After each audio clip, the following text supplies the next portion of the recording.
Hi, my name is Allison Fishman, and I'm the author of You Can Trust a Skinny Cook, a book I'm very proud of because it's a collection of 140 of my favorite recipes, recipes that love you back.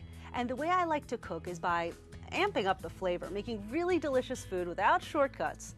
And the way I like to do that is by using lots of fruits and vegetables. One of my favorite fruits to use is wild blueberries. They're high in antioxidants, they have delicious flavor, and I can keep them right in my freezer, which is very convenient for me when I'm in the kitchen.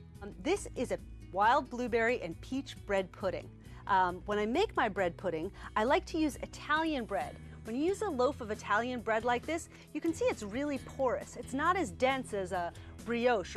Then you can dry it out really easily. Just let it sit overnight and these are nice and dry. The reason we want these to be dry is because we want them to soak up the delicious custard that I've made and I'm about to pour over them.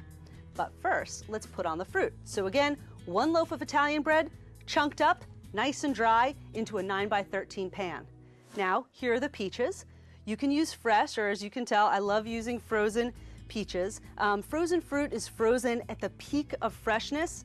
Wild blueberries already are incredibly high in antioxidants, but they're even higher when they're frozen at the peak of freshness. So that's why I like to use nice frozen fruit like that. Here you go with the peaches. Already it's looking beautiful. Doesn't that look lovely? And I love the combination of peaches and wild blueberries together. Here are my wild blueberries. Something else that you'll notice about these is they're nice and small. They're tiny, which means you'll get more blueberry per square inch when you're using wild blueberries. And the last part, this is a little custard.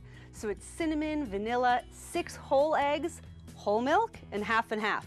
I've got room for those delicious ingredients calorically because I'm using all of this fruit. So that's it. You pour the custard right over the bread and you just let it soak. If you'd like to, you can leave it overnight in the fridge or you can pop it into the oven. This takes about 45 minutes to an hour to cook and it comes out and looks like this. Delicious, crisp, really, really moist. And this big pan actually serves 8. So you get a nice big serving. These are some of my favorite wild blueberry recipes from You Can Trust a Skinny Cook. For more recipes like this, please pick up a copy of the book online or at your favorite bookstore.